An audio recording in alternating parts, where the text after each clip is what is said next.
Welcome to our channel. Today we how to use Fiverr for quick side jobs, quick tutorial step by step clearly. Start by visiting the Fiverr website at www.fiverr.com.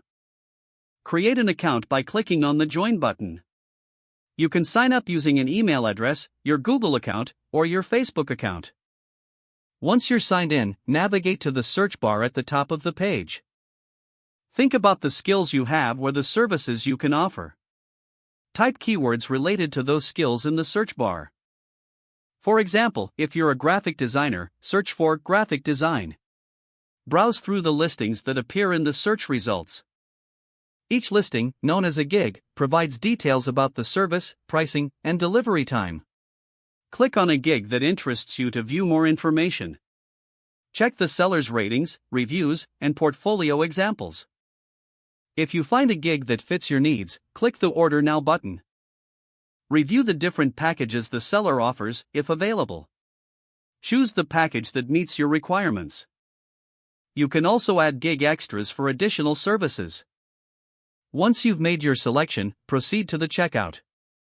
You'll need to enter your payment details, either through credit card or PayPal.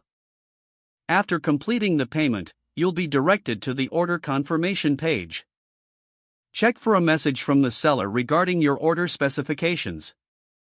Communicate clearly with the seller about your expectations. Once the seller delivers your order, review the work carefully. If everything looks good, approve the order and leave a review. If you need adjustments, request revisions before final approval. To make quick, side income on Fiverr, consider creating your own gig. Click on Selling in the top menu and then on Gigs. Select Create a new gig to start the process.